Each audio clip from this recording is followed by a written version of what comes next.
Irmãos, nós vamos nós vamos prosseguir hoje no capítulo 26 de Gênesis. Estamos estudando Gênesis já há vários anos e temos caminhado aí devagarinho, já chegamos na metade, mais alguns anos nós terminamos, né? É demorado mesmo. Os pastores aqui da igreja, eles fazem assim, eles pregam livros inteiros. O pastor Nicolas está pregando Jonas.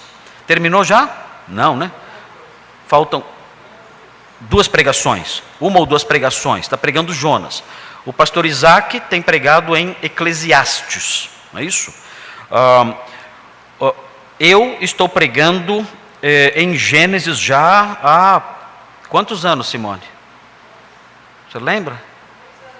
Quanto? Desde 2017. Então 3 anos, né? 3 anos. O pastor Robson, não sei se ele foi ordenado faz poucos meses. Você já escolheu um livro já? 2 Timóteo. Você pulou 1 Timóteo para acabar logo, né? Então já entrou em 2 Timóteo já, e vai expor todo o livro de 2 Timóteo. E o pastor Thomas, ele prega aleatoriamente. Então eu não sei, eu acho que ele não está pregando um livro específico. Geralmente quando ele pega algum compromisso que eu passo para ele como pregador, ele expõe um livro inteiro de uma vez. Da última vez ele expôs todo o livro de Amós, não foi isso?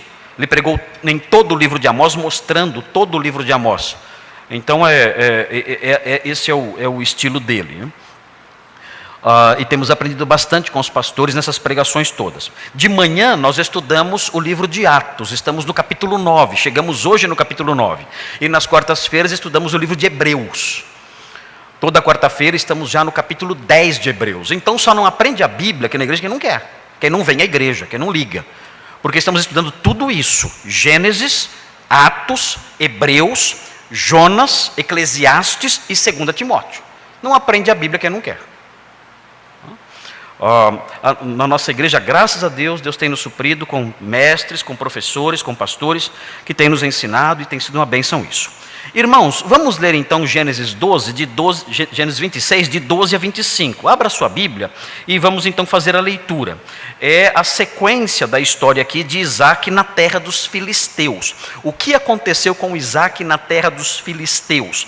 Nós vamos então ler o texto. Os irmãos já estudaram os versículos 1 a 11. Nós gastamos acho que 2 ou 3 semanas estudando os 11 primeiros versículos. E hoje vamos dar sequência, aí começando com o versículo 12 e vamos ler até o 25. Acompanhe a leitura para você já ir se familiarizando com a história. Diz assim: semeou Isaac naquela terra, e no mesmo ano recolheu 100 por 1, porque o Senhor o abençoava. Enriqueceu-se o homem, prosperou, ficou riquíssimo. Possuía ovelhas e bois e grande número de servos, de maneira que os filisteus lhe tinham inveja. E por isso lhe entulharam todos os poços que os servos de seu pai haviam cavado nos dias de Abraão, enchendo-os de terra. Disse Abimeleque a Isaque: aparta-te de nós, porque já és muito mais poderoso do que nós. Então Isaque saiu dali e se acampou no vale de Gerar, onde habitou. E tornou Isaque a abrir os poços que se cavaram nos dias de Abraão seu pai, porque os filisteus os haviam entulhado depois da morte de Abraão. E lhes deu os mesmos nomes que já seu pai lhes havia posto. Cavaram os servos de Isaque no vale e acharam um poço de água nascente. Mas os pastores de Gerar contenderam com os pastores de Isaque, dizendo: esta água é nossa. Por isso chamou o poço de Ezeque, porque contenderam com ele. Então cavaram outro poço, e também por causa desse contenderam, por isso recebeu o nome de Sitna.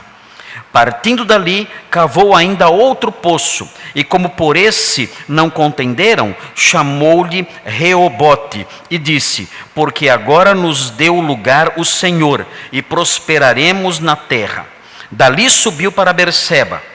Na mesma noite lhe apareceu o Senhor e disse: eu sou o Deus de Abraão teu pai, não temas, porque eu sou contigo, abençoar-te-ei e multiplicarei a tua descendência por amor de Abraão meu servo. Então levantou ali um altar, e tendo invocado o nome do Senhor, armou a sua tenda, e os servos de Isaque abriram ali um poço. Muito bem, irmãos, os irmãos devem observar o capítulo 26, esse capítulo todo, tem por objetivo, entre outros propósitos, o escritor, quando um escritor ele se debruça para produzir um texto, ele tem objetivos com isso. Ele quer transmitir coisas, certas verdades ele quer transmitir quando ele produz um texto. Ele não escreve para o nada. Ele escreve tendo em vista leitores, tentando produzir nos leitores algum efeito, tentando incutir nos leitores algumas verdades. Então, o autor bíblico, quando ele escreveu o capítulo 26, é claro, quando ele escreveu, não colocou lá capítulo 26, essas divisões vieram muitos séculos depois. Mas quando ele escreveu esse texto, que está aqui definido como o capítulo 26 de Gênesis, ele quis mostrar como Deus deu proteção, estabilidade e prestígio para Isaque na terra em que ele estava, na terra de Canaã, especialmente na terra dos filisteus. Como Deus deu proteção, estabilidade e prestígio. E o autor bíblico quer mostrar isso, porque ele quer mostrar que o mesmo Deus que abençoou Abraão, também abençoava Isaque. Por que o autor bíblico quer mostrar que o mesmo Deus que abençoou Abraão, abençoava Isaque com praticamente as mesmas bênçãos? Por quê? Porque ele quer mostrar, mais uma vez, isso eu vou martelar nisso até a morte. Ele quer mostrar para os seus leitores que Isaque é o herdeiro legítimo de Abraão. E ele então mostra que, em alguns aspectos, Isaque até vivencia novamente as experiências do seu pai. Ele quer mostrar que Isaque é uma espécie de Abraão Júnior. Eu tenho usado essa expressão constantemente aqui. Isaque é um Abraão Júnior. Ele é o herdeiro das promessas feitas a Abraão, que já saiu de cena, que já ficou para trás na nossa história. Ele é o herdeiro dessas promessas, e o autor quer mostrar essa forte conexão entre ele e Abraão, para mostrar, olha, a sua herança, o fato dele ser herdeiro, o fato dele ser o sucessor de Abraão, é algo legítimo. Vejam, até as experiências que Isaque passa, até essas experiências são semelhantes às experiências que Abraão vivenciou. Por que ele quer fazer isso? Porque a promessa de Abraão tem que ter continuidade. A promessa dada a Abraão tem que ter uma sequência. Tem que ter uma sequência em descendentes que vão herdando essas promessas. Por quê? Porque essas promessas estão relacionadas ao Evangelho. É muito importante entendermos isso. Isso aqui não é apenas conhecimento de história bíblica. Isso aqui não é apenas conhecimento geral de Gênesis, ou aí conhecimento geral da história hebraica, não, da história religiosa dos judeus, não. O que nós temos aqui é algo ligado à nossa história de redenção, à nossa história de salvação. O fato de Isaque herdar a bênção de Abraão significa que essa bênção está caminhando na história, está indo para frente. O Senhor prometeu a Abraão o seguinte, entre outras coisas, ele prometeu o seguinte: em ti serão benditas todas as famílias da terra. Olha, por meio da sua descendência, eu vou lhe dar uma grande descendência, e por meio dessa sua descendência, todas as famílias da terra serão abençoadas. Talvez Abraão não tenha entendido o significado disso, mas ele sabia, de alguma forma, Deus vai usar a minha descendência, a minha linhagem, para abençoar o mundo inteiro. E nós aprendemos como isso aconteceu. O versículo chave para entendermos como isso aconteceu está em Gálatas 3:8.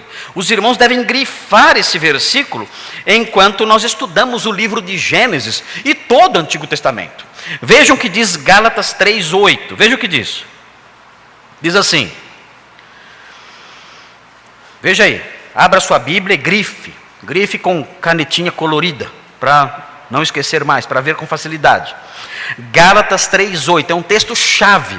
É um texto fortemente ligado a toda a história dos patriarcas. Veja o que diz. Diz assim: ora, tendo a Escritura previsto que Deus justificaria pela fé os gentios, pré-anunciou o Evangelho a Abraão. Como? E aí nós vemos aqui a promessa: em ti serão abençoados todos os povos. Aqui nós aprendemos o que significava essa promessa. A promessa que Deus deu a Abraão: olha, em ti serão abençoados todos os povos. Nós aprendemos agora o que significava isso. Olha, por meio de você, Abraão, por meio daqueles que vão descender de você, o Evangelho chegará ao mundo. O Messias chegará ao mundo. E com o Messias, evidentemente, o Evangelho chegará ao mundo. A salvação chegará ao mundo. Então, todas as nações da terra serão abençoadas por meio de você. Como eu vou abençoar essas nações todas? Por meio do Evangelho. O apóstolo Paulo aqui em Gálatas 3:8 faz essa conexão. A Escritura predisse que as nações todas seriam abençoadas por meio de Abraão. Como? O apóstolo Paulo explica: por meio do Evangelho. Os descendentes de Abraão foram herdando a promessa, foram herdando a bênção da promessa, e foi sendo dada continuidade à linhagem abraâmica, até que chegou no Salvador Jesus Cristo, o Salvador do mundo. Então, essa história que estamos lendo aqui, ela é muito importante por causa disso. Porque ela mostra como Deus preservou Isaac, como Deus protegeu Isaac, como Deus deu estabilidade para Isaac naquela terra, e como Deus deu prestígio para Isaac naquela terra, mostrando, olha, tudo isso mostra que ele herdou realmente a bênção de Abraão. A bênção de Abraão está caminhando na história, está indo para frente, ela está alcançando já uma nova geração. Ela vai prosseguir, ela vai chegar em Jacó. Jacó será o herdeiro o herdeiro dessa bênção, o próximo herdeiro dessa bênção. Depois dele, nós chegaremos em Judá. Depois em Judá, nós chegaremos na família de Davi, no rei Davi e seus descendentes. E finalmente, lá na frente, vamos chegar em Jesus, que é o descendente de Davi, por meio de quem todas as famílias da terra serão abençoadas. Então, essa passagem tenta mostrar isso. Olha, Isaac está sendo abençoado, porque ele é o herdeiro da bênção. E é importante isso, é importante mostrar que a bênção está caminhando. A bênção não morreu com Abraão. Abraão morreu, mas a bênção passou para o seu filho. E vai continuar caminhando até o dia em que vai nascer aquele descendente de Abraão, que vai ser o veículo por meio do qual todas as nações da terra serão abençoadas, em cumprimento às promessas feitas a Abraão e aos seus descendentes. Vejam os versículos 1 a 11, nós já estudamos. Os versículos 1 a 11 mostram como Deus deu proteção para Isaac, e os irmãos estudaram isso já. Eu não vou explicar de novo os versículos 1 a 11, senão não saímos daqui hoje. Então, os versículos 1 a 11 mostram isso, como Deus deu proteção para Isaac, e já vimos isso. Os versículos de hoje, os versículos 12 a 25, mostram como Deus deu estabilidade para Isaac. Não foi fácil. Nós vemos na história que os irmãos leram comigo, os versículos 12 a 25, mostram que essa estabilidade não foi adquirida de pronto. Ele sofreu ataques, injustiças, foi vítima de invejas, ele não conseguia se estabelecer, não conseguia se fixar em lugar nenhum. Os pastores inimigos dele, os pastores filisteus, entulhavam os poços que ele abria. Não foi fácil chegar nessa estabilidade, mas o texto mostra finalmente, no finalzinho, lá no versículo 25, mostra que ele chegou, ele conquistou pela graça de Deus essa estabilidade. E no finalzinho do capítulo, a partir do versículo 26, de 26 até o 35, nós vemos como Deus concedeu prestígio a Isaac. Ele passou a ser respeitado ali naquela terra. E temido. Respeitado e temido. Ele adquiriu prestígio. Tudo isso mostra o quê? Vejam esse homem, Isaac. Por que ele está conquistando tudo isso? Proteção, estabilidade, prestígio.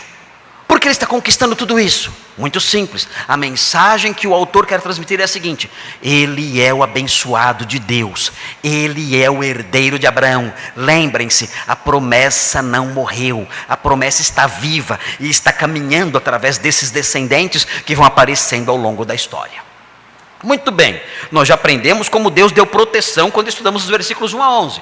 Agora vamos aprender como Deus deu estabilidade para Isaac. Os versículos 12 a 25, eu também dividi, como sempre faço, em 3 partes. Essas 3 partes eu vou passar para os irmãos agora, para que os irmãos, eu sei que tem gente que anota e gosta de acompanhar depois do esbocinho. Então eu vou passar para vocês essas divisões. No caminho para a estabilidade, no rumo da estabilidade, Isaac teve que passar por 3 etapas. E é interessante notar como acontece aqui, porque parece que essa é a história de todo mundo neste mundo. Todo mundo nesse planeta, para chegar a um ponto de estabilidade e de sossego, parece ter que passar por essas etapas que são mencionadas aqui no texto. É o mundo em que nós vivemos. Nós vivemos num mundo mau, mundo terrível. E é interessante observar que as dificuldades pelas quais Isaac passa, que ele passa, mesmo o Senhor tendo dito a ele o seguinte: olha, eu sou contigo. E você olha isso aparecendo no texto, pelo menos 2 vezes no capítulo 26. Eu estou contigo. Eu estou com você. A minha presença com você é contínua. Eu estou sempre com você. Nós vemos isso sendo dito no texto, mas isso não anula esse processo difícil pelo qual ele passa nos versículos 12 a 25. Nós tendemos a imaginar que a presença de Deus conosco, a sua presença protetora, a sua presença paterna, a sua presença amorosa junto conosco, junto de nós, nós tendemos a acreditar que isso significa livramento absoluto de qualquer dificuldade. E quando estudamos a Bíblia, vemos que isso não é verdade. O Senhor estar presente conosco não é uma vacina contra dissabores, não é. O Senhor estava com Isaac o tempo todo, e ele enfrentou problemas terríveis. E o Senhor disse: eu estou com você no começo, antes dos problemas, e no final, ele disse de novo: eu estou com você, depois dos problemas. Com isso, nós temos uma grande lição teológica. Nós aprendemos o seguinte: a presença do Senhor comigo, o fato do Senhor estar ao meu lado, e o Senhor está conosco, o Senhor Jesus disse isso: eis que eu estou convosco todos os domingos. Foi isso que ele disse? Não. Eis que eu estou convosco, quando? Todos os dias, até a consumação dos séculos, ele disse. Eu estou com vocês todos os dias, amém, isso nos dá grande segurança. Mas quando nós estudamos a Sagrada Escritura, mergulhamos nela e aprendemos os seus conceitos, e deixamos que os seus conceitos penetrem na nossa mente, e moldem o nosso modo de ver as coisas, nós aprendemos: a presença do Senhor conosco não é uma vacina, não é um antídoto contra lutas pesadas. Nós aprendemos isso. Então, em face disso, quando nós enfrentamos problemas na vida, dificuldades, dissabores, dores, problemas os mais diversos, nós não ficamos desesperados dizendo: não, o Senhor me abandonou. Não, nós já aprendemos a Escritura. Aprendemos que o fato de termos problemas não significa que Deus nos abandonou. O fato de Ele estar conosco não é uma vacina que impede que tenhamos problemas. Não, isso aprendemos aqui nessa história. Mas vejam, as divisões desse capítulo aqui, nos versículos 12 e 16, seriam as seguintes. Eu vou propor essas divisões para vocês. A primeira delas, a primeira etapa no rumo da estabilidade, vou colocar um nome, é uma palavra só, é a inveja. Isaac teve que enfrentar uma fase difícil, em que ele foi alvo de inveja. No rumo da estabilidade, no rumo da tranquilidade, no rumo do sossego, ele teve que passar por essa fase, a inveja. E nós vamos ver isso nos versículos 12 a 16. Versículos 12 a 16 mostram isso, que ele enfrentou a inveja. Esse é o mundo em que nós vivemos. Na busca dos nossos ideais, na busca do nosso bem-estar, na busca da realização dos nossos planos, nós nos deparamos com esse cenário muitas vezes. É claro que o autor bíblico não quer mostrar aqui que a vida é assim mesmo, não é isso. Isso aí nós aprendemos de viver. Por vivermos aprendemos isso. Basta viver um pouquinho nesse mundo, você aprende isso. Não precisa escrever uma Bíblia para aprender isso. Só uma pessoa muito incapaz de notar as coisas, muito limitada, não vai perceber isso. Mas nós percebemos isso com clareza aqui no texto, a inveja, e é importante observar isso porque nós aprendemos também o que a inveja faz, do que ela é capaz. Então nós veremos isso aqui nessa fase. Isaac, no caminho da estabilidade que Deus estava dando a ele, que Deus daria a ele, ele enfrentou a inveja.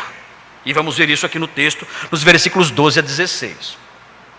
Na sequência, na segunda divisão desse trecho, nós vamos ter nos versículos 17 a 21, versículos 17 a 21, nós teremos aí a segunda etapa que ele teve que enfrentar, decorrente até da inveja. Foi a injustiça.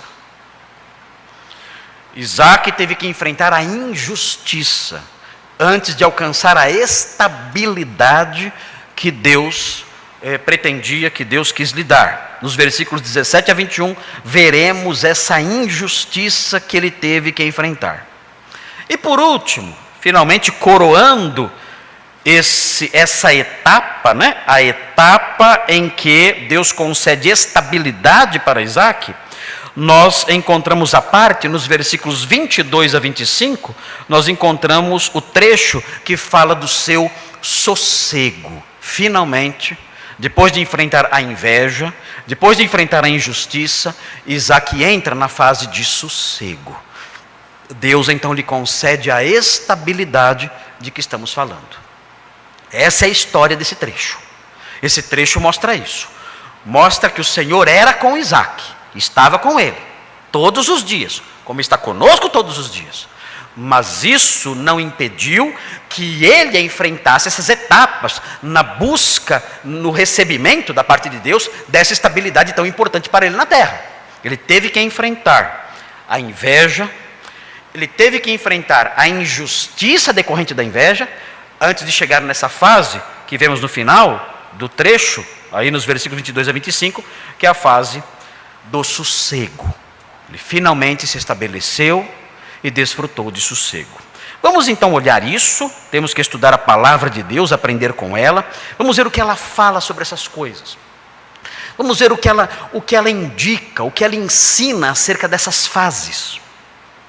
O que ela fala sobre a inveja, o que ela deixa transparecer sobre a inveja, o que ela deixa transparecer na narrativa, enquanto ela vai narrando a história, o que ela deixa transparecer acerca da injustiça.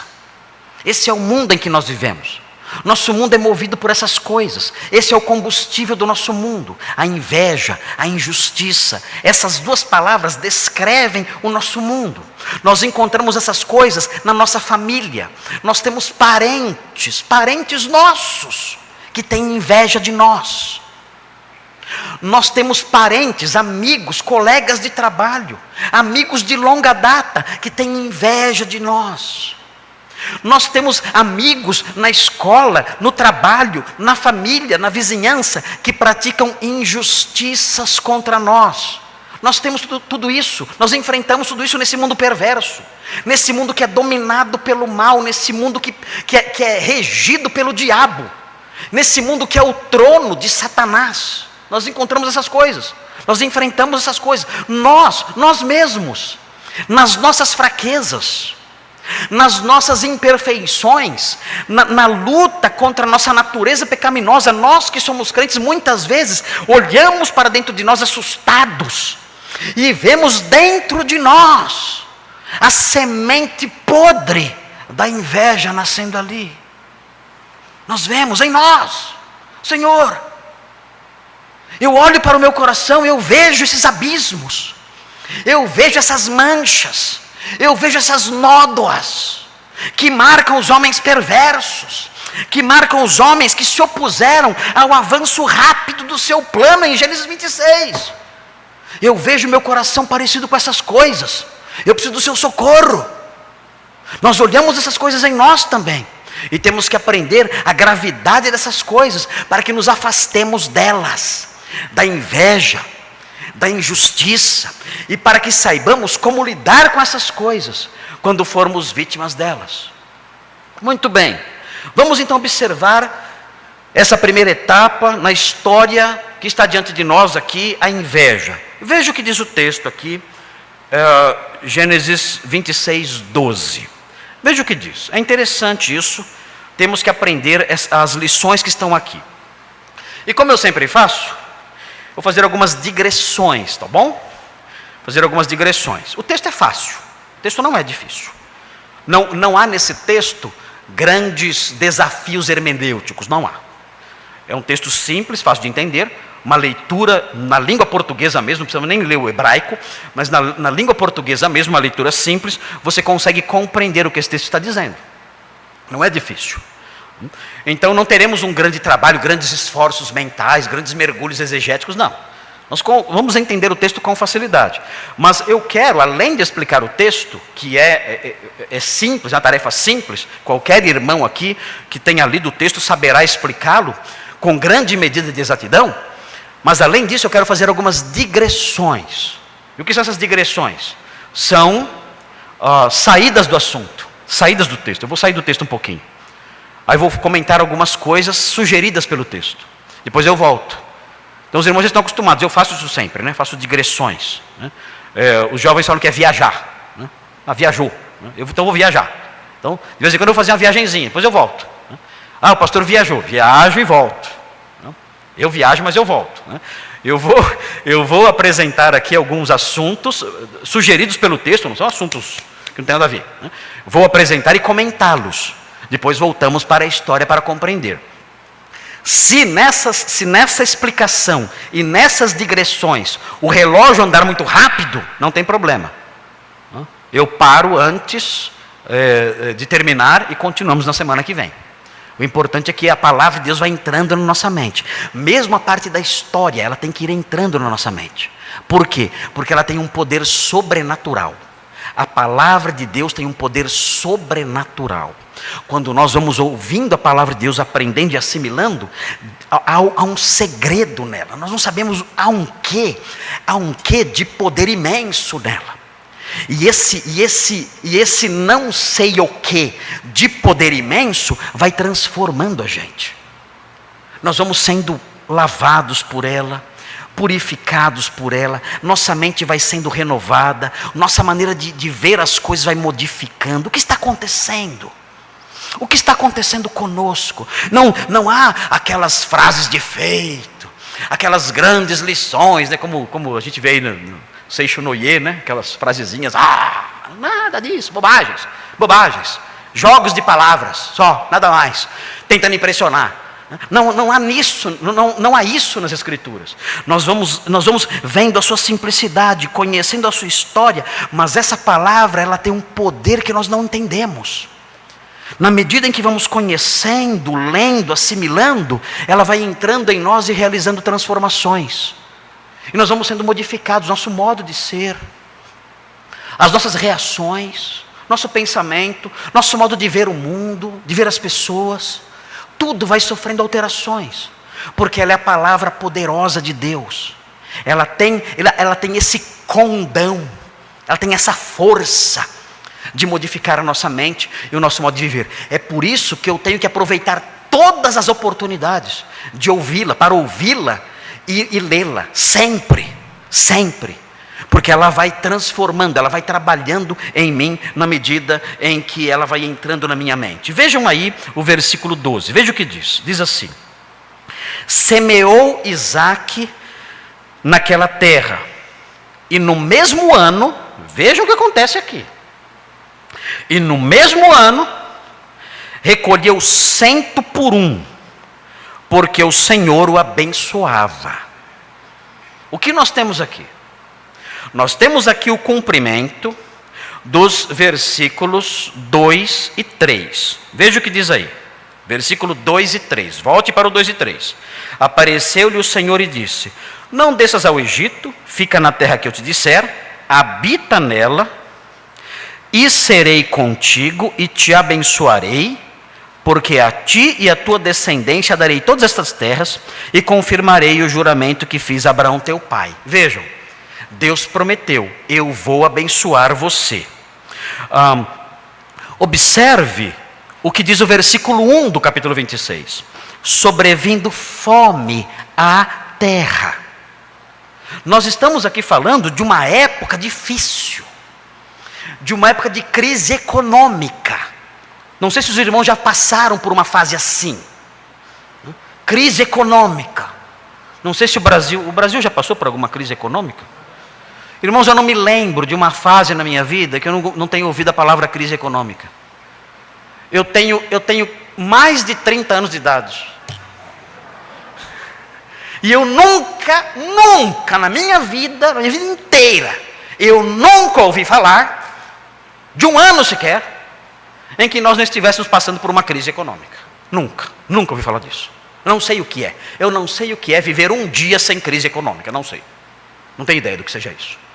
Eu espero que as novas gerações aí conheçam dias assim. Mas eu nunca ouvi falar disso, nunca vivenciei isso. Um dia sequer sem crise econômica. Agora notem, Isaac está vivendo numa época de crise econômica, fome. A terra não produz. Mas vejam o que acontece no versículo 12. Semeou Isaac naquela terra. E trabalhou. E Deus abençoou o seu trabalho. Deus tinha prometido: fica nessa terra, não vá para o Egito. Fique nessa terra. Eu sei que o Egito tem lá o delta do Nilo, a terra de Gósen, uma terra fértil. Eu sei disso, mas não vá para lá. Eu vou te abençoar aí, onde você está, no meio desse país que está em crise. Eu vou abençoar você aí. No meio dessa fase de fome, eu vou abençoar você aí. O clima da região onde ele estava era um clima semiárido, difícil de plantar, difícil de produzir. Ele tinha que variar ali os seus investimentos, entre aspas. Nós veremos aqui, o texto fala no versículo 14, que ele não investia somente em plantação. Isaac investia em plantação. E em que mais ele investia? Veja o versículo 14. Ele investia também em gado. Era uma atividade agropastoril.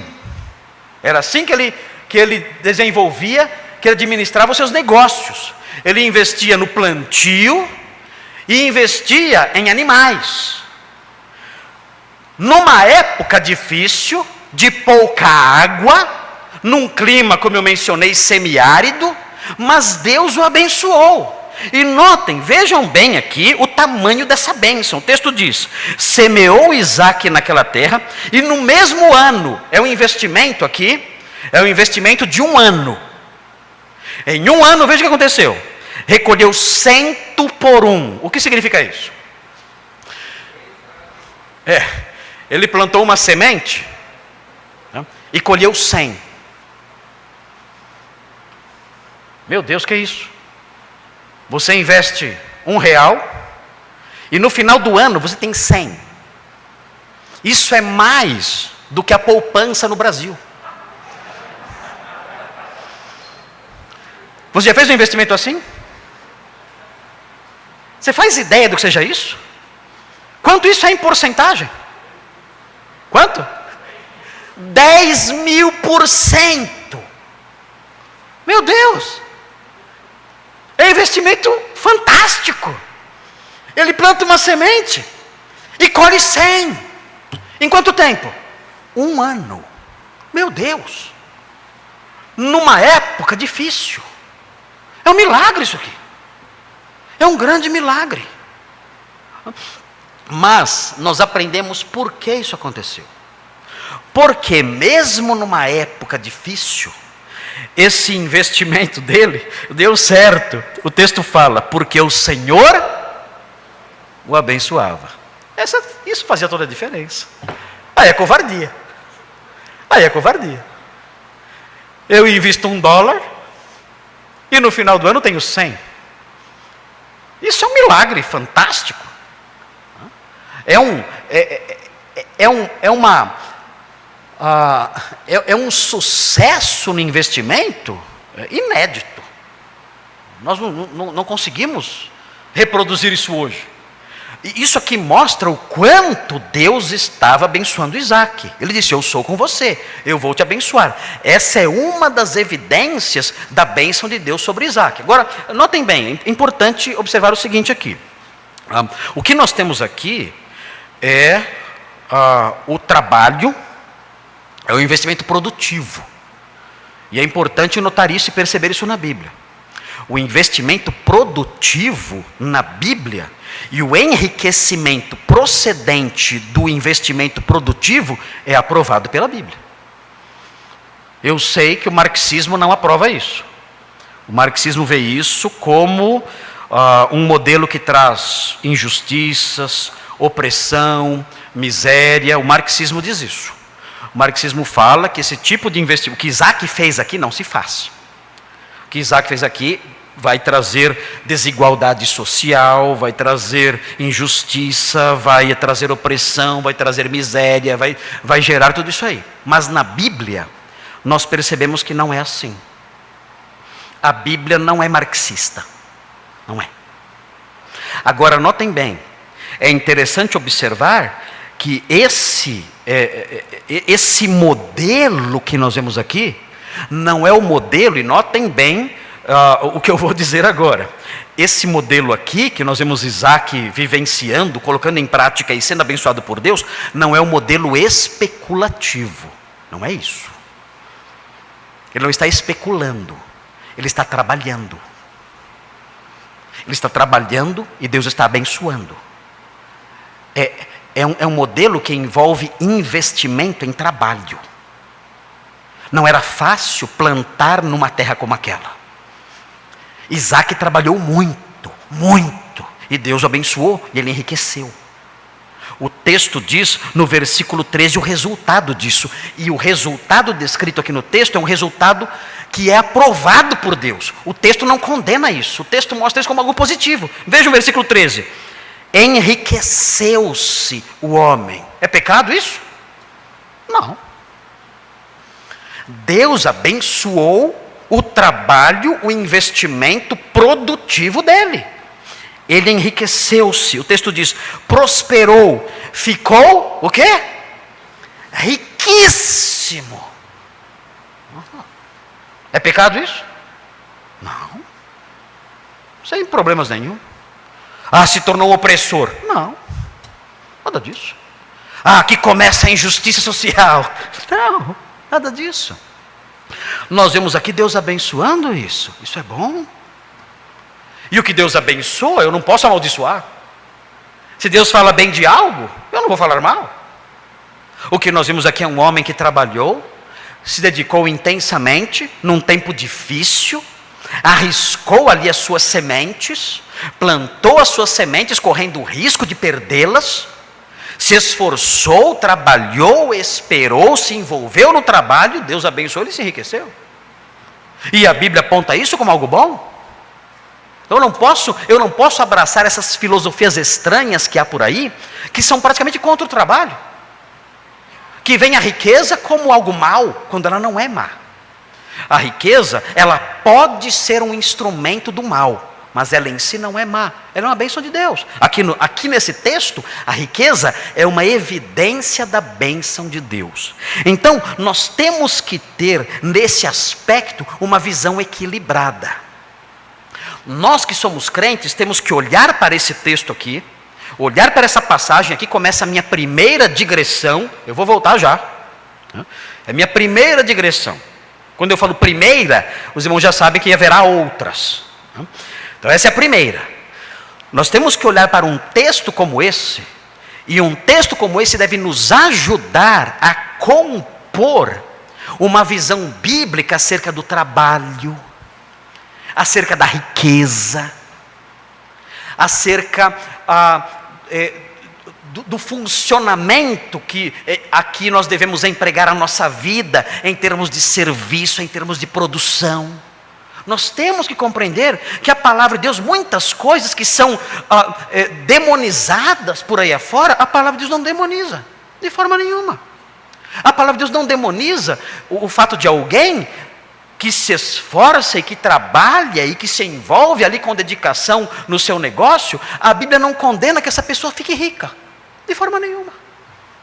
A Bíblia vê num texto como esse, inclusive, a mão de Deus abençoando. Toda riqueza vem de quem? Vem dele. Quem é o dono do ouro e da prata? O próprio Deus.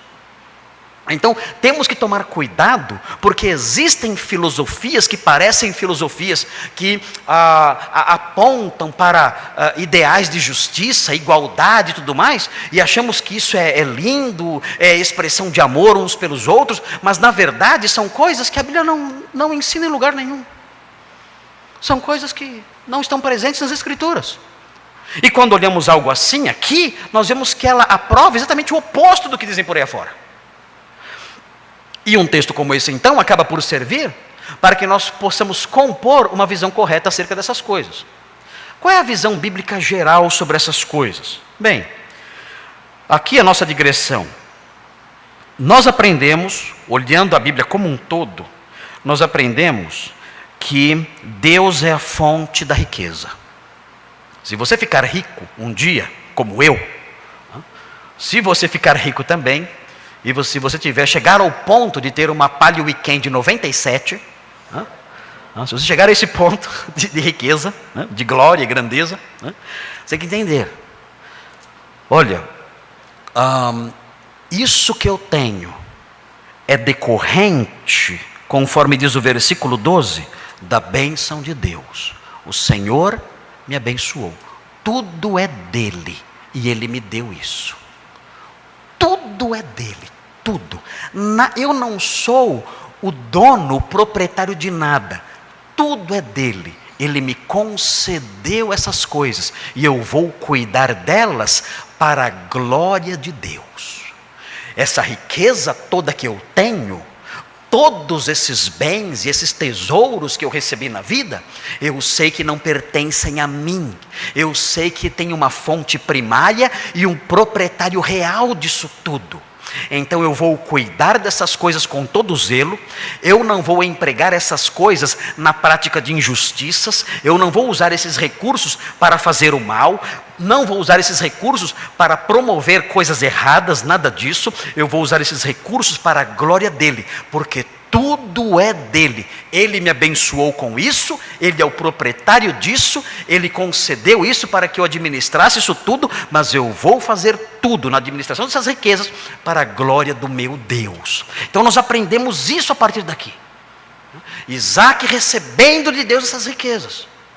E o Senhor usando essas riquezas na vida de Isaac para preservá-lo e para dar sequência aí a sua bênção, fazer com que a sua bênção chegasse a todas as nações da terra. Mas há uma contrapartida. Isso não é tudo que a Bíblia fala sobre a riqueza. A Bíblia diz também que a riqueza não é necessariamente prova do favor de Deus. Nós temos aqui nesse ponto, nós temos um tema que a Bíblia deixa em tensão. A Bíblia coloca num ponto de tensão. A Bíblia diz, olha, as riquezas são bênçãos de Deus, mas nem sempre elas revelam que a pessoa que recebe riquezas é aprovada por Deus. Entenderam o que eu falei? As riquezas são bênçãos de Deus, procedem deles, mas elas não são evidência de que Deus está aprovando a minha vida. Que estranho isso! É uma lição estranha essa. Mas ela é real na Bíblia. Nós aprendemos isso na Bíblia. Temos que fazer com que essa verdade entre na nossa cabeça, para que possamos fazer a leitura correta do mundo que nos cerca. A Bíblia mostra isso. Toda riqueza é bênção de Deus, mas quem recebe a riqueza nem sempre é alguém que agrada a Deus. O fato de Deus dar riqueza para aquela pessoa não significa que aquela pessoa agrada a Deus. Significa que Deus abençoa qualquer um, mas não significa que aquela pessoa está agradando a Deus com a sua vida. E como nós aprendemos isso? Muito simples. Se os irmãos olharem no Novo Testamento, e nós vamos então compondo essa visão em Lucas 16, vejam o que diz Lucas 16, a famosa parábola, que alguns dizem que não é parábola, é uma história verídica. Lucas 16, muitos dizem, isso aqui é uma parábola apenas, é uma ficção. Mas há intérpretes que dizem, não, isso não é uma ficção. O próprio texto não chama isso de parábola. O próprio texto diz, disse Jesus também aos discípulos. E prossegue na história. Não chama de parábola. Está acontecendo alguma coisa aqui, não está? O que está acontecendo? Está piscando a luz? Qual luz está piscando? Qual luz? Todas? Os holofotes? Esta aqui? Vocês estão mexendo no holofote não, né? É tudo que está piscando? Ok, isso distrai, não pode. Não pode distrair. Se começar a piscar, desliga. Tá bom? Vai atrapalhar um pouco a transmissão, mas não tem problema, tá bom? João Paulo, não pode atrapalhar. São os irmãos que ficam distraídos aí, eu fico falando sozinho. Não pode, eu não gosto de falar sozinho. Vou deixar falar sozinho quando tiver uns 90 anos, eu começo a falar sozinho. Mas por enquanto não quero falar sozinho. Quero que os irmãos ouçam eu falando e prestem atenção no que eu estou falando. Ok? Então se começar a atrapalhar, pode desligar, não tem problema. Aí depois a gente dá um jeito aí na transmissão e vê o que fazer. Muito bem. Como eu estava dizendo, esse trecho aqui não é um trecho que pode ser apontado com toda certeza como uma parábola. Pode ser uma história mesmo. O próprio texto não é chamado de parábola na Bíblia. E mais, tem uma característica interessante aqui. Nas parábolas não aparecem nomes próprios. E aqui aparece. Quem é o nome próprio que aparece aqui? Lázaro. E a história fala aqui em Lucas 16, né? O texto fala aqui, Lucas 16, versículo 19, havia certo homem rico que se vestia de púrpura e de linho finíssimo e que todos os dias se regalava esplendidamente. Rico, riquíssimo, se regalava esplendidamente. Homem riquíssimo. Vejam, versículo 20, havia também certo mendigo chamado Lázaro, coberto de chagas, que jazia à porta daquele, e desejava alimentar-se das migalhas que caíam da mesa do rico, e até os cães vinham lamber-lhe as úlceras. A miséria completa, são dois extremos distantes. Um homem numa riqueza indizível, e outro numa miséria que poucas vezes vemos algo igual. Vejam, versículo 22, aconteceu morrer um mendigo e ser levado pelos anjos para o seio de Abraão. Morreu também o rico e foi sepultado. Aqui nós temos outro contraste. Que contraste nós temos aqui? Nós temos dois séquitos nesse versículo. Nesse versículo há dois séquitos. O primeiro séquito, o primeiro conjunto de pessoas que acompanha a alma do indivíduo morto, primeiro séquito que acontece aqui, é o séquito do mendigo, que é integrado por anjos. Os anjos o levam para o seio de Abraão. E o outro séquito é um sepultamento. O texto fala apenas que o rico foi sepultado, se refere apenas ao corpo dele. Mas no versículo 23, o texto mostra onde ele foi, para onde foi a sua alma. No inferno, diz o texto, estando em tormentos, levantou os olhos e viu ao longe a Abraão e Lázaro no seu seio. O que nós temos aqui? Nós temos aqui uma evidência de que ser rico não é sinal de que a pessoa está agradando a Deus. Ser rico é sinal de que Deus abençoou aquela pessoa, por alguma razão. A sua graça é inexplicável, ela é multiforme, ela é inexplicável muitas vezes. É favor imerecido. A sua graça é assim, é favor imerecido. Ele concede o que as pessoas não merecem. Mas não significa a dádiva da riqueza a alguém, não significa que a pessoa está agradando a Deus. O texto fala que o pobre, o mendigo, foi para o seio de Abraão. E o rico foi para o inferno. O que é o seio de Abraão? Abrindo um parênteses, o que é o seio de Abraão? O que é isso? Santo Agostinho não sabia. Ele falava, morreu um amigo dele, morreu Nebrídio, um amigo dele. Ele falou assim, agora Nebrídio está no seio de Abraão. Seja lá o que isso signifique. Ele escreveu. Agostinho era muito espirituoso, né? Um escritor extraordinário, Agostinho de Hipona. Quando eu leio Agostinho, eu penso, por que eu não escrevo desse jeito? Como eu queria escrever desse jeito? Um gênio. Ele dizia isso, mas não sabia o que era seio de Abraão. Nós sabemos por causa dos estudos, do contexto da época, e das diversas descobertas acerca da cultura do século I, nós sabemos hoje o que é seio de Abraão. Sabe o que é seio de Abraão? Seio de Abraão é o peito dele, peito mesmo, peito. Isso aqui. Por que chama seio de Abraão? A tradução não ficou boa, porque seio é uma palavra ligada ao corpo feminino. Então fala seio de Abraão, não é uma tradução boa. O certo seria peito de Abraão, o peito de Abraão. Ele viu, o rico viu Lázaro no peito de Abraão. Como assim? Como ele viu no peito de Abraão? É simples. Naquela época, os banquetes aconteciam num móvel chamado triclínio. O triclínio era uma mesa baixa. Então, as pessoas deitavam de bruços diante da mesa baixa e elas se escoravam no braço, assim, e ficavam comendo, ou assim, e ficavam comendo. E com isso, com esse gesto, elas ficavam encostadas no peito da pessoa ao lado. Então, estar no seio de Abraão, no peito de Abraão, significa que Lázaro estava num banquete, comendo. O texto é irônico. Quem participava de banquetes antes? O rico. E Lázaro?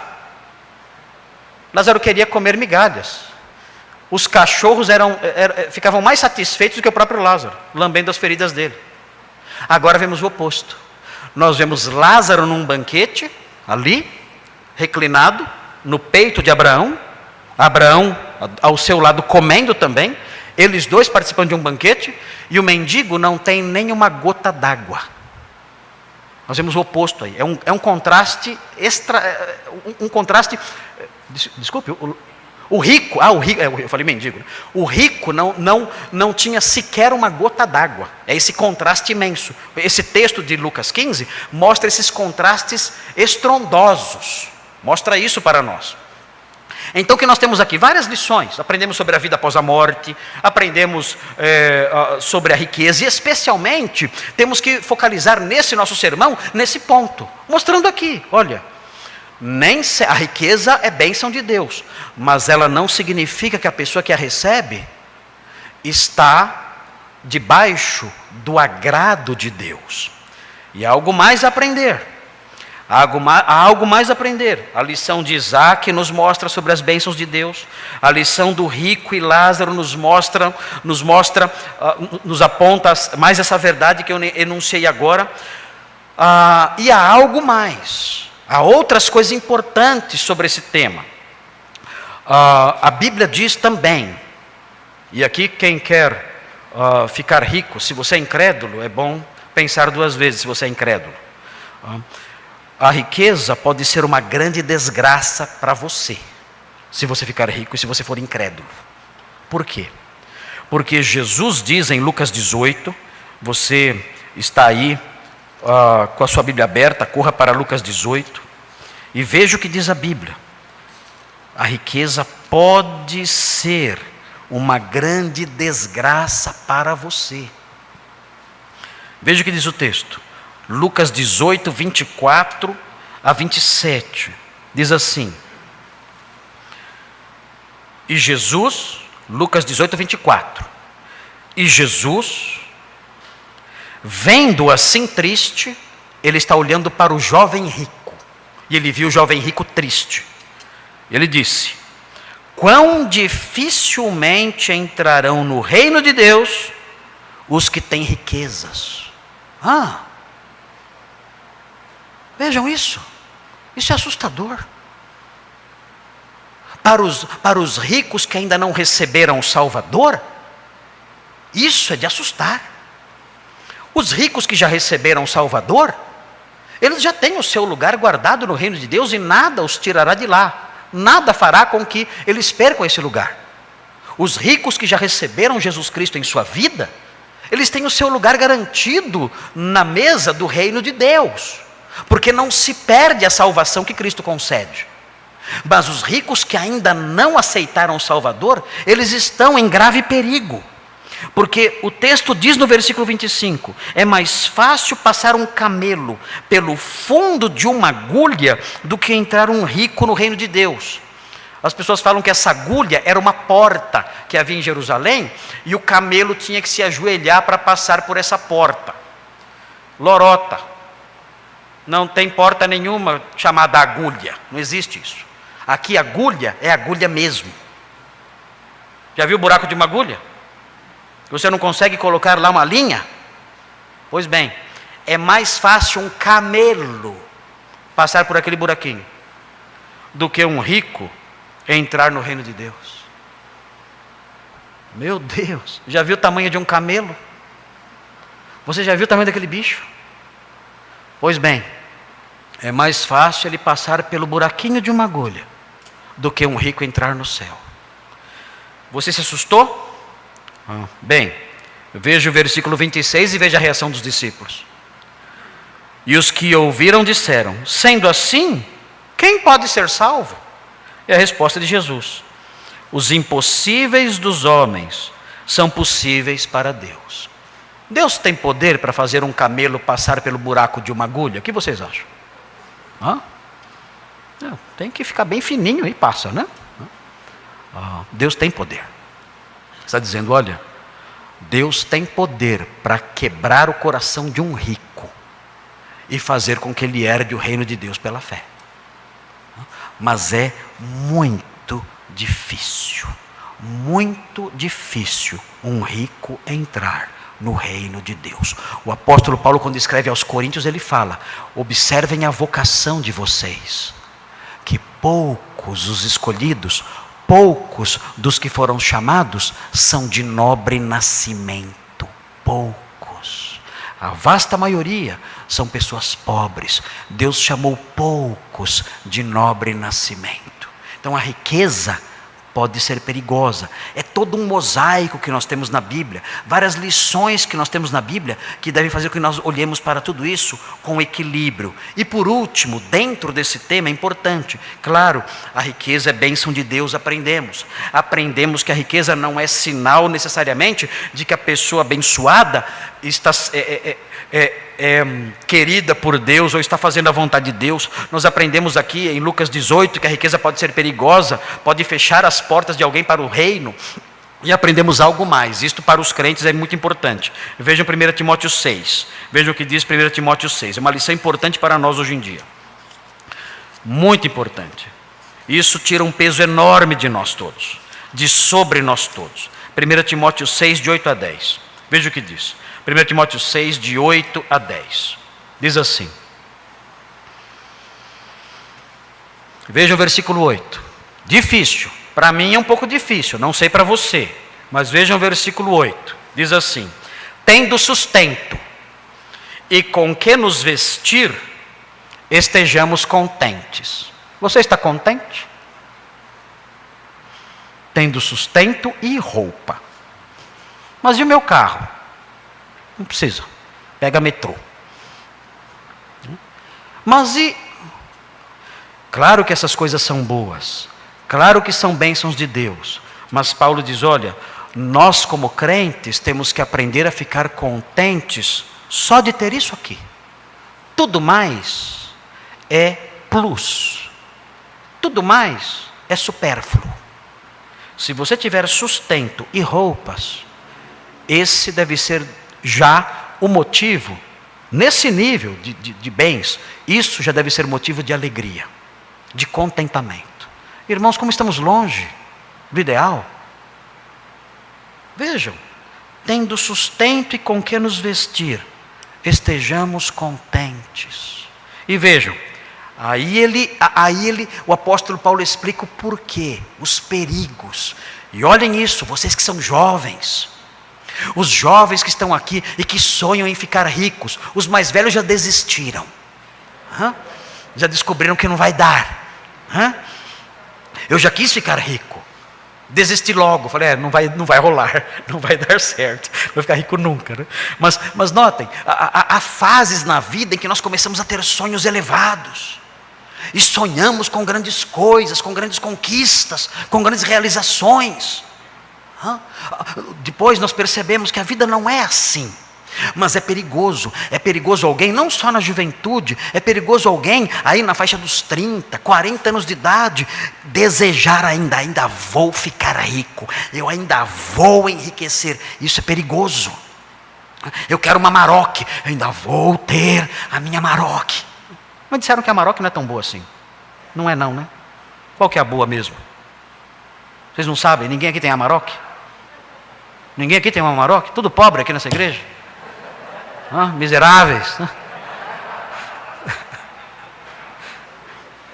Me disseram que não é tão boa assim. Estou começando a mudar o meu sonho, né? Mas no céu, quando eu chegar no céu, vai ter uma Amarok de ouro lá para mim. Então é tudo bem. Mas vejam aí, vejam o motivo pelo qual nós devemos estar contentes com o sustento e com as roupas. Vejam o versículo 9. Jovens que estão aqui, vocês podem sonhar, buscar seus ideais, mas tomem cuidado. Os mais velhos que estão aqui, que estão na fase de conquistas e querem conquistar grandes coisas, enriquecer, observem isso aqui, é perigoso, observem. Você deve trabalhar sim, e se Deus abençoar, amém. Mas tomem cuidado para não fazer disso uma obsessão. Vejam, ora, os que querem ficar ricos, é essa obsessão. Os que querem ficar ricos caem em tentação.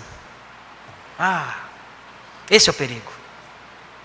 Os que querem ficar ricos, eles se veem diante de oportunidades desonestas, tentações. E vejam, não somente em tentação eles caem. Observem, os que querem ficar ricos caem em tentação, cilada e em muitas concupiscências insensatas e perniciosas. Vejam isso. Os que querem ficar ricos, eles podem cair nessas coisas. Eles podem se deixar levar por suas paixões, pelos seus desejos. Eles podem cair em ciladas perigosíssimas, perniciosas, insensatas. E vejam o que vai acontecer se eles caírem nisso. O texto diz no finalzinho do versículo: os quais afogam os homens. Matam os homens afogados, mergulhados em quê? Na ruína e na perdição. É muito perigoso isso. O texto diz que se eu quiser ficar rico, e se eu começar a lutar por isso e sonhar com isso a todo custo, é uma obsessão, eu quero enriquecer, eu quero ficar milionário, eu quero ter grandes bens, eu quero ter tesouros. Isso é perigoso. Isso vai fazer com que eu caia em tentações, ciladas e concupiscências insensatas e perniciosas. E essas coisas vão me afogar na ruína e na perdição. Diz o texto. A palavra de Deus então nos alerta, dizendo: olha, a riqueza é verdade, é uma bênção de Deus. Deus concede a riqueza a quem trabalha, a quem se dedica, muitas vezes Ele abençoa com riqueza, como Ele fez com Isaac. Mas cuidado, sejam equilibrados. Não façam da riqueza o alvo da sua vida, a busca da sua vida. Isso é perigoso. Vocês podem cair em pecados terríveis e destruir a vida de vocês. E o versículo 10 conclui o pensamento dizendo: porque o amor do dinheiro é raiz de todos os males. E vejam, alguns nessa cobiça, querendo ficar ricos, vejam o que eles fizeram. Alguns querendo ficar ricos, cobiçando a riqueza, fizeram o quê? Se desviaram da fé, abandonaram a verdade, abandonaram a fé cristã, a ética cristã, a conduta cristã, a comunhão cristã, viraram as costas para tudo isso buscando dinheiro, caindo em concupiscências, caindo em tentações, caindo em ciladas, se atormentando com muitas dores, abandonaram a fé, abandonaram a ética cristã, os valores cristãos, a fé cristã, se desviaram da fé e vejam, e a si mesmos se atormentaram com muitas dores. A palavra de Deus então nos ensina essas coisas, e nós temos então que ter essa visão equilibrada da riqueza. A riqueza pode ser uma bênção de Deus, mas eu não posso almejá-la, sonhar com ela, lutar por ela, fazer dela uma obsessão, porque isso pode destruir a minha vida. Jovens que estão aqui devem ser cuidadosos, devem estar atentos diante disso, porque essas coisas podem acabar com a sua vida. Muito bem, acabou a digressão da riqueza. Vamos voltar para o texto agora. Mas, olha o horário. Que horas são? Que horas são? Quase 7h30. 7h27. Então, não dá, né? Se eu continuar, em que versículo eu estou?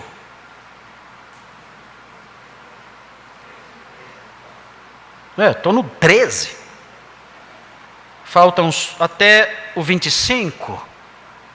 Vocês aguentam até o 25? Até as 2 da manhã, vamos? Não? Vamos até as 2 da manhã? Não? Não dá, né? Não dá, puxa, uma pena. Eu queria continuar um pouquinho mais, mas eu não quero passar o horário. Então nós vamos encerrar aqui. Eu queria falar mais, eu queria falar sobre os versículos 14 e 15. Porque existe no versículo 14 e 15 a menção da inveja. E é importante aprendermos o que a Bíblia fala sobre a inveja.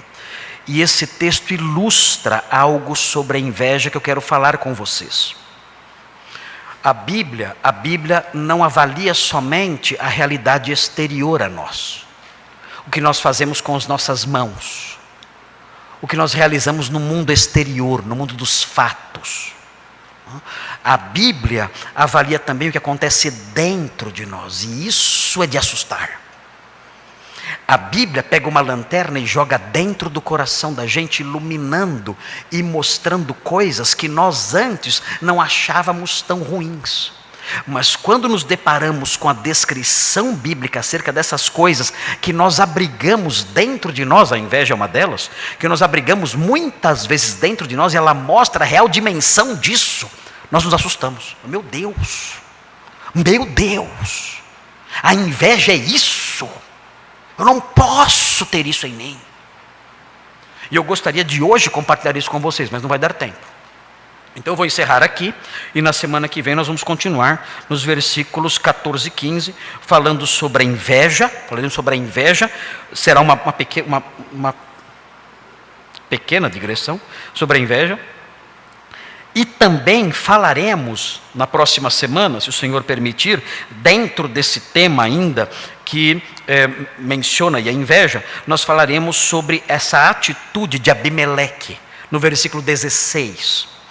Que é uma atitude que contraria o que ele faz no versículo 11. No versículo 11 ele protege Isaac. No versículo 16 ele expulsa Isaac. Nós percebemos isso nesse homem.